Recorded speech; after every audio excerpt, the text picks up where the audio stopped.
6 a.m. on a winter morning. It's a school day.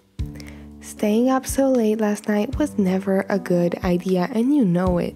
Still, if you don't get up right now, someone's gonna burst in through that door and wipe out the heavenly night warmth at a blow. And you don't want that. No one does. So just do it. Just get up. Reluctant, you lift up the blankets and sit up. The spine-chilling cold hits your upper body and your jaw locks shut. Come on now, cold is not even real. Coldness is actually all in your head, you know? It's just a silly state of mind. Think about those people in Antarctica, you know, ice divers. If they can do it, so can you. The faster you get through with it, the sooner you'll adapt to it. Come on, one leg at a time. Alright, you got this. You open the blinds and it's still dark outside. Hugging your house is a layer of gelid morning dew, somewhat pretty to look at from a distance. A ring of golden beams amicably shies the night away as you rush to get ready for the day. Velvety butter soaked up by a slice of freshly toasted bread. The earthy scent of roasted coffee gently hitting your nostrils.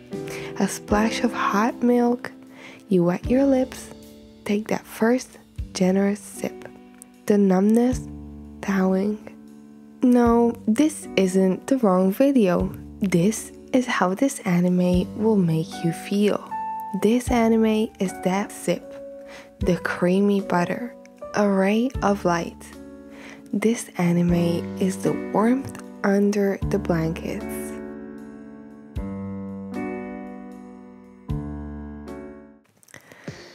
There is something about Natsume that I've very rarely found elsewhere. Mind you, slice of life titles are usually not the ones I go for. But if my frame of reference is admittedly limited, then why make this video in the first place? Well, if I had to pick one thing that anime and manga helped me understand about life, that would be the importance of broadening your horizons. In life, like in anime, marvels hide a step beyond propensity. Some SOL titles are considered true masterpieces, as in proper, unskippable must-sees, but I was always inclined to go for different genres. At some point, I almost resigned to the fact that maybe it just wasn't my thing, and was never going to be. To each their own, right? But I wasn't sure. Was I off track? Looking in the wrong places? You know when they say, yeah, keep watching, the first 9 seasons are bad, but it gets really good after that. Yeah, well, I've never been a big fan of that. I've always hated having to pull through things. I mean, time is limited. Betting it on something that you're not even really enjoying in the hopes that maybe at some point you'll change your mind, sounds like a hassle. And yet, even an approach so absurd can work wonders. Occasionally. So maybe that was it. That's what I had to do. I opened my manga list, closed my eyes, and scrolled. Down, down, down, up, up, down, and stop. Natsume's Book of Friends. Genre, drama, slice of life, supernatural. Themes, healing, and mythology. I could not remember saving that title, but if it was there, then something about it must have piqued my curiosity at some point. I hesitated for a moment because, you know, propensity, but my fingers had spoken. So I carried on. I started reading armed with patience and low expectations. A few panels in, the armor was off. I can't tell you exactly which element kept my face stuck to the screen, because there isn't one. There are many. Natsume's high-ranking position on the comfort anime scale is by all means well-deserved. However, conflict and action are also essential parts of the mix. The manga, written and illustrated by Yuki Midorikawa, was first published in 2005 by shoujo magazine Lala DX. Now, I can't really speak for everyone because I fall precisely into the publication's ideal demographic, but I doubt that many will find it hard to appreciate and enjoy this series, regardless of age, sex, or location. If you know, you know. Season 1 of the anime came out in 2008. As it often happens, some people weren't completely happy with the adaptation, but all in all, if you're not into manga, then what you'll get is a perfectly good alternative. One thing that I really appreciated about it was the soundtrack, one of my favorite OPs being Zoka's Time Machine to That Day, a very flawless encapsulation of the show's overall vibe. On top of that, we have the background tunes, skillfully disseminated as to never fail to enhance the scene. I also found the color palette to be quite beautiful, albeit not 100% faithful. As for the rest, you may find some imperfections, but a lot of them fade as the seasons progress. Structure-wise, I'm a sucker for these unexpected first-person point-of-view scenes. We're mostly shown the MC's side of the story. We get to hear his inner monologue and observe how he reacts to the various events. But sometimes we'll get exclusive insight on other characters by experiencing things through their lens. The camera angle and motion, the difference in reasoning, the exposition of a reality we knew so little about up until then. Nothing unseen, but still refreshing. I also appreciate a lot the way the author uses humor to toy with the audience, but not in a heart-wrenching way, more like a, oh, I see what you did there type of thing. I spent this entire episode wondering what the cat-looking stone was all about. I really started thinking the worst, and the ending was, it was just great. Like, it really was. There was nothing more to add to it. Last but not least, for the technical side, let's talk art and character design. Actually, though, let's not. You can see for yourself how creative and skilled Miss Midorikawa's hand is. Her style reminds me vaguely of Mushishi, but with a vein of Spirited Away. I wouldn't call it elaborate nor simplistic. What I would say is that it suits the fairy tale-like narrative perfectly. Unswept countryside roads, emerald grass fields rippling in the wind, the vivacity of the forest and the many mythical creatures, but also the little shops, inviting eats, starry night skies, and cultural traditions. Then there's the sunlight, the way it makes everything a little more mesmerizing, but also its absence, remarking the shift in season. By the way, most of these places are actually inspired by real-life locations that you can visit, like right now. Let's go, I'll meet you there. No, but seriously, I'll leave a link with more info down below for if that's what floats your boat.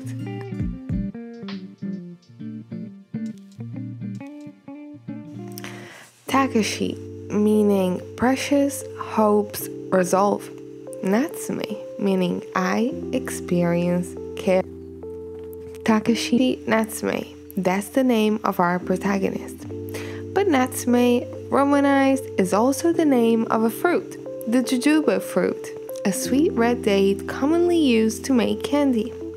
Whether that's relevant or not, it still serves as a neat little analogy to describe our MC in a nutshell.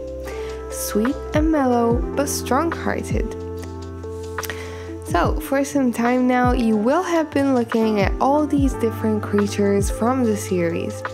Some normal looking and others less. What exactly are those odd looking beings? Beasts? Monsters? Ghosts? Well, all and none. They're yokai, or rather strange apparitions, also referred to as spirits by Japanese folklore. There are many different kinds of them. Some are said to be friendly to humans, whilst others will antagonize them. And our protagonist knows this.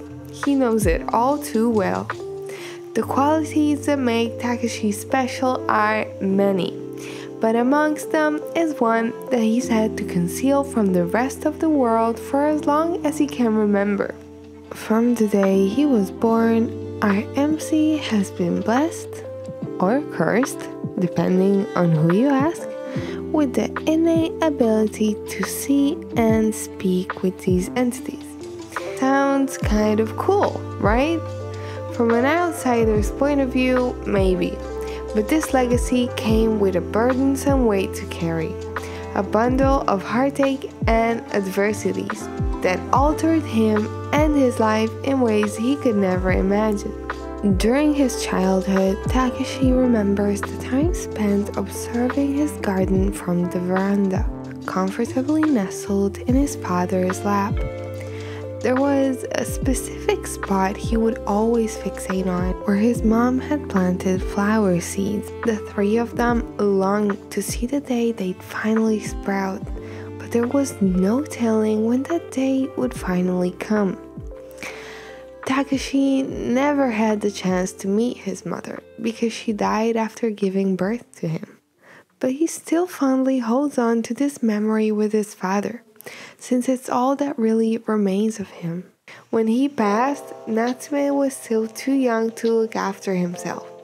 So like a parcel, he spent the rest of those earlier years being tossed around from one relative's house to the other.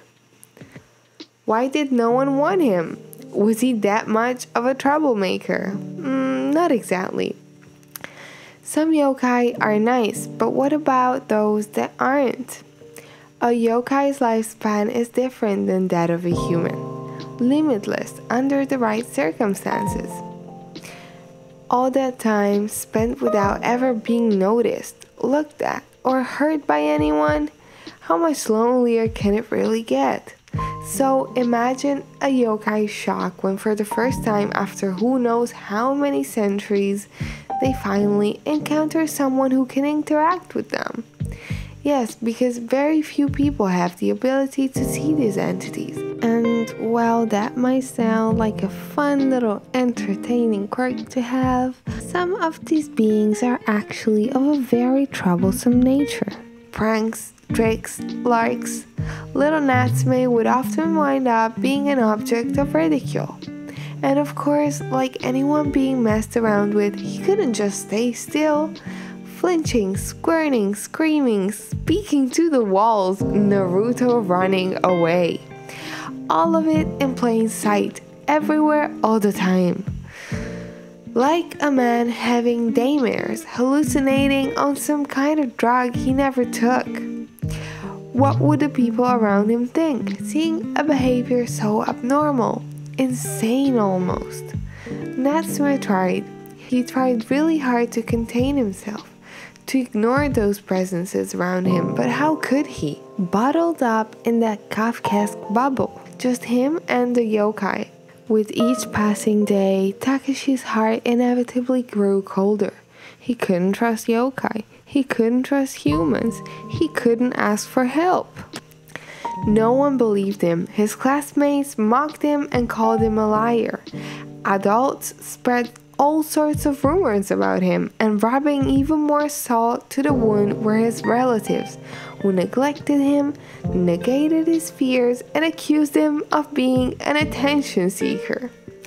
No one knows how scary life had gotten for Natsume. No one. But then, like a flame in the dark, came the Fujiwaras, and suddenly his past didn't matter anymore, nor the way people saw him. No, not even his odd behavior had stopped that family from welcoming him with arms wide open. It was the very first time after his parents' passing that he felt wanted and accepted, warts and all. Heavy doses of it were needed, but it was precisely that abundance of unconditional love and a little bit of time that finally returned the warmth to Natsume's heart. The boy immensely treasures Toko and Shigeru, so of course, he's willing to do whatever it takes to keep them safe from the realm of yokai and their existence as a whole. Even if that means he'll have to continue to hide that part of himself, but most of all, hide it from them. This bothers him because he wishes he didn't have to keep secrets from those who are doing so much for him. It makes him feel dishonest, but at the same time, the risk is too high, so he doesn't really have much of a choice. Speaking of not having choices, Takashi still has none when it comes to the many odd encounters awaiting him. At some point, he chances upon a lucky cat-shaped spirit named Madara, although surprising Natsume more than his funny appearance are the words he says. He talks to the boy using a slightly pompous tone, referring to him as Reiko, which is something that local yokai do quite often for some reason. He then goes on to question him about the Book of Friends, but Takashi is clueless. Why is the spirit talking to him using his grandma's name? And what exactly is it that he's asking for? Upon taking a closer look, the puffy being realizes his mistake and softens his tone, explaining how he and his grandma, the legendary Natsume Reiko, used to be acquainted. He continues, saying how he senses in him the same power as she, and with it, or rather because of it, a distinctive aura of loneliness. This new knowledge gets a grandson thinking, so back home, Takashi decides to investigate. He rummages through one of the boxes stashed away in his closets, and in it, he does find a book, or something that resembles one anyway. Inside it is a list of names written in a language incomprehensible to humans. But this poses no problem to Natsume, who, thanks to his ability, can read everything just fine. All of a sudden, the kitty spirit crops up again, although his voice sounds more severe, now that he's compelling the boy to hand the precious object over to him. A small commotion follows, albeit not small enough to go unheard from Toko downstairs, who justifiably starts worrying. Dreaded at the thought of causing her trouble, Takashi literally shoves Madara into his closet door. Then, to apologize for it, he tempts the beast with a slice of juicy watermelon. His peace offering proves to be super effective because this is when, unbeknownst to them both, their friendship first blossomed. At the time though, the tension in the air was still too thick for them to see this. Madara, now known as Nyanko-sensei or Master Kitty Cat, explains to Takashi that the object he's clinging onto is none other than the very reason why yokai keep importunating him. According to him, Reiko was some sort of devilish conqueror. What she'd do is trick yokai into playing a game that she'd usually choose and dictate the rules of. Victory attained, she'd have her victims write their names down in the Book of Friends, tying them to a contract. From that moment on, the spirits would be indefinitely duty-bound to Reiko, now formally free to summon and control them as she pleased. Attempting to rip or tear out a page would be useless. If that were to happen, the yokai who signed it would perish with it. The only real way to undo a contract would be for the owner of the book to want that. They'd have to visualize the spirit in their mind, extract their page, then use their power to cast a spell upon it, thus returning the name on it to its original owner. On doing that, the liberator would also acquire a memory of how the name was first obtained. When you put it down that way, Reiko does sound pretty wicked, but Madara's point of view is subjective. I have my own theory about Reiko's true intentions, but I'll put it in the next section, along with more absurd and/or reasonable theories, such as who's Natsume's father? Is Natsume half-yokai? Spoiler alert for this last one, there is concrete evidence that no, he's not. But who knows? There might be a plot or loophole we don't know about just yet. Knowing what he knows now, Takashi sets out to make use of his patrimony to return each name to its respective owner.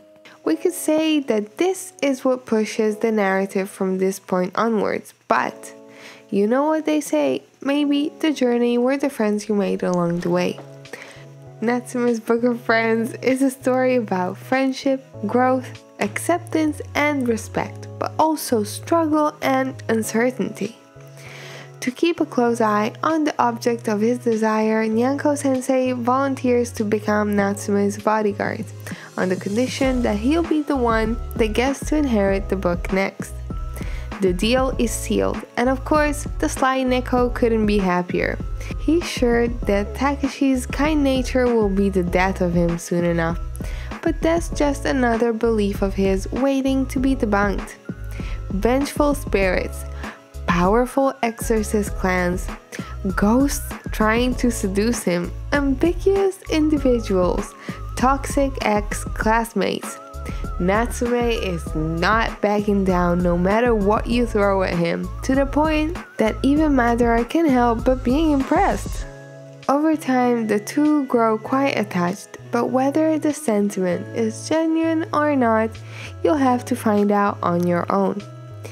Many peculiar individuals cross paths with Takashi, and each in his own way leaves a mark on him, be it a life lesson, a happy memory, or actual wounds from battle. Some are sketchy, some eccentric, some unkind. Others he was just lucky to find. Some are human and share the same power as he. Some are yokai, yet as humane as can be. For the longest time, Natsume thought that these extremely divergent entities could never share any common ground. But now, the line dividing the two was slowly starting to fade, along with the bubble that weighted him down. His faith in both humans and yokai was gradually growing back, but was it enough for him to finally open up and reveal the whole truth to his new family and friends? The answer to that is purposely debatable. Is he going to tell them? Do they know already? Who knows? I'm just gonna show you this. Things seem to be finally looking up in Takashi's life. So what will he do? On finding out that the ability to see yokai might not last forever, what will he do? Knowing that he could go on to live the rest of his life like any other normal person, will he feel relieved or anguished?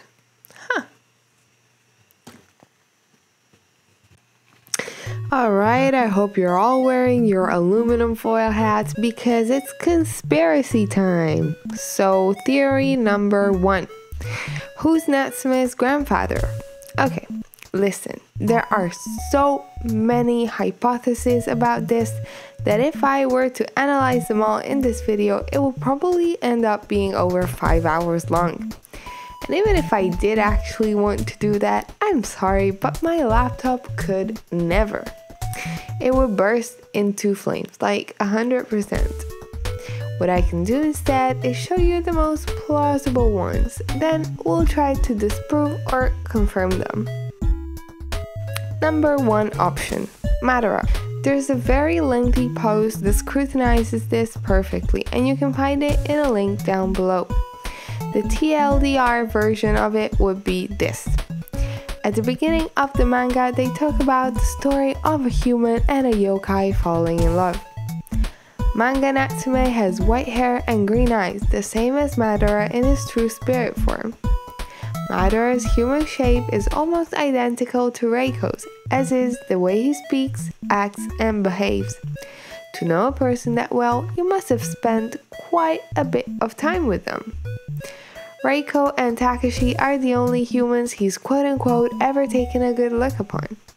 Reiko says she met a man who shows her kindness. He seems to care about her and reprimands her for doing dangerous things, which is what Madara also always does with Takashi. She also says he buys her manju from the Natsuya, which Madara is obsessed with. Reiko offered Madara the Book of Friends at some point, but he turned it down, demonstrating that he valued her more than it. Do I think he's the daddy? No. I think Madara might have been Reiko's familiar or something similar. This would explain why he knows her that well and why they share similar habits and tastes. Also, Reiko says that the man she met was human, and Madara's human form can only be that of Reiko or Takashi. More reasons to come, just listen. Option number 2, a Matoba clan member. Reiko is Natsume's grandmother from the maternal side, and she has blonde hair. Natsume's mom has dark hair. It is not that blonde people cannot have dark-haired children, but if that was the case, then Reiko's partner would have had to be dark-haired. Who's the most dark-haired of them all? Matoba Seiji. Speaking of which, why is he so interested in Natsume? Why and what did he write on that lengthy letter to him? And why did Nyanko-sensei steal and hide it from him to give it to Natori instead? Also, why did Natori get emotional after reading its content and say that it was for the best for Takashi not to see it? Do I think Matoba is the daddy? No. No, literally no, because this next guy exists. Option number 3. Mr. Yorishima, allegedly a half-yokai. This is manga only for now. Looks a lot like Takashi, even if he claims to have never met Reiko. He's eccentric, but a walking dictionary, according to Natori. His house is full of powerful magical barriers, forceful enough to affect high-ranking yokai by the likes of Nyanko and Hiragi. He used to belong to a family of exorcists powerful enough to rival the Matobas. Even if he left the business, he's still extremely powerful, meaning that he must have quit voluntarily and not because he was close to losing his powers and had no heir to pass the business down onto. When Takashi and him met, they both felt a sense of familiarity. Yorishima says that the boy possesses something that triggers a strong response in him.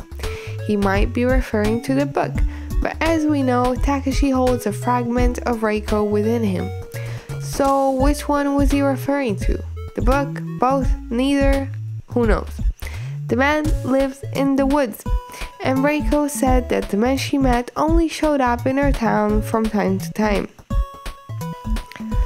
Nyanko mentions a human woman falling in love with a mountain god, and when Natsume asks him what happened to them, he just goes, who knows, like that emoji thing with the arms and stuff. We're also told that Reiko had a child born out of wedlock. So does that mean that Mr. Yorishima was the husband?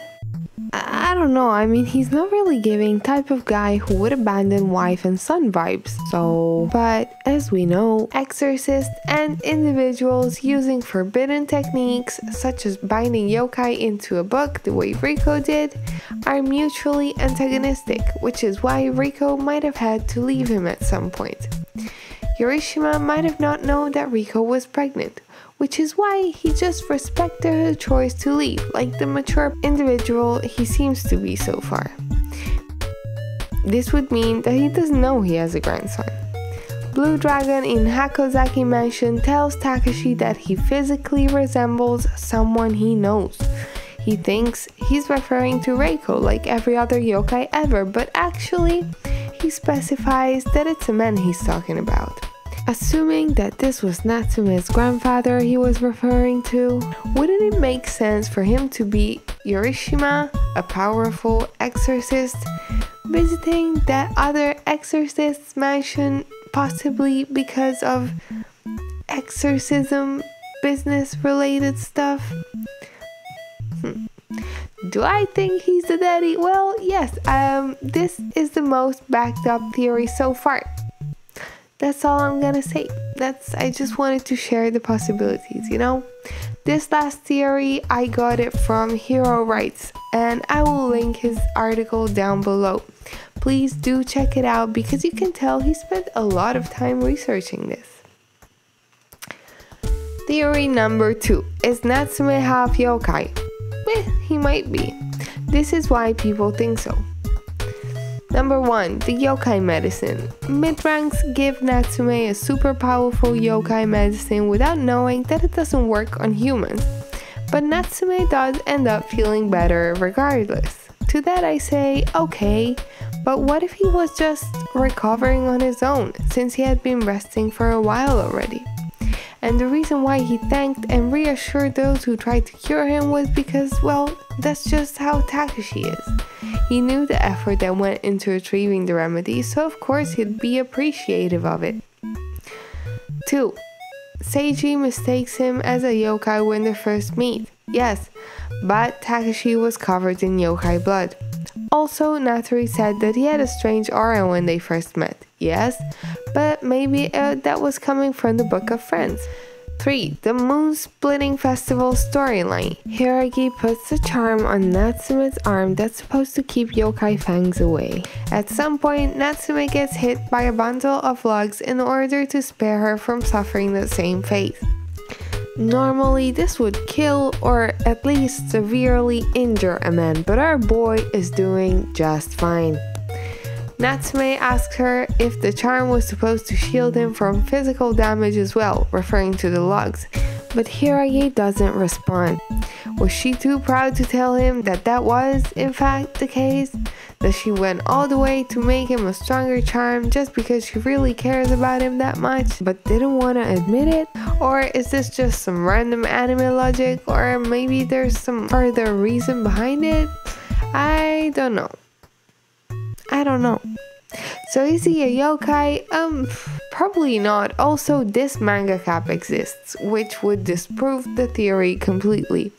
But again, he might be. That's what's fun about theories. What were the contents of the Matoba letter? 1. Seiji is actually Takashi's brother, and I was wrong when I said that Matoba was not the daddy earlier on. 2. Seiji wants to tell Natsume about Granddaddy Yorishima. This is why Madara, knowing how happy Natsume is with the Fujiwaras, hides the letter from him. But then, feeling unsure about taking such an important decision all of his own, he passes it on to Natori to get a second opinion. And in the end, they both do agree that it would indeed be best for him not to know. But I don't know, that's just like my 2 cents. To which I'll add more as I tell you Reiko's true intentions. Now, I don't know about other opinions, but to me, this is what's going on. Let's take a look at episode 2 for a moment, where we learn about Suikami, or the Dew God. We know that his name is in the book, and that he would like to get it back. We also know that if his last supporter perishes, he will be gone with him as well.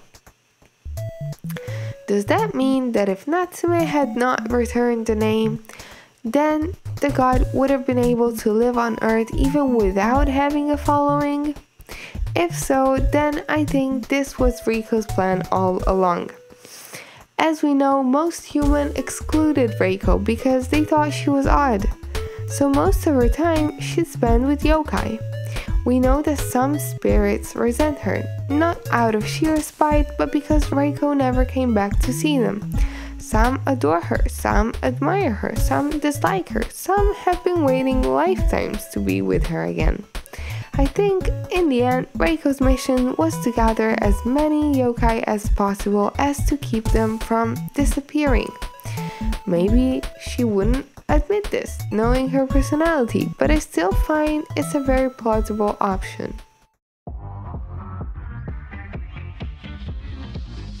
Some people say this anime is hard to binge watch, that you should only watch a few episodes per session. Some say there should be more action, and some find the plot to be repetitive. Me, I honestly could not disagree more. Although I do understand that it's unrealistic to expect positive responses only, I still believe that Natsume deserves all the attention it gets and more.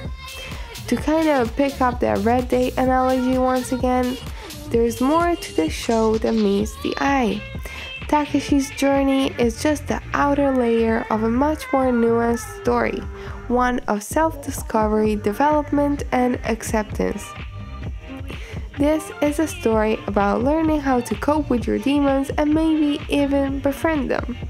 It's about learning how to love the parts of yourself that you dislike most and letting others do the same. It's about forgiveness, tolerance, and reciprocation, but also the importance of standing up for yourself and your beliefs. I think the healing category is a fitting one for the most part, but the action and suspense scenes carefully threaded into the main plot really add the perfect amount of spice to the meal, making it even more complete and alluring. What I'm saying with this is don't expect Natsume to be a shonen anime. Don't expect it to be anything like the next AOT or Full Metal Alchemist or Code Geass or anything like that. But do consider that of its genre, it might be one of the best ones out there. Raccoon Crew, you're great.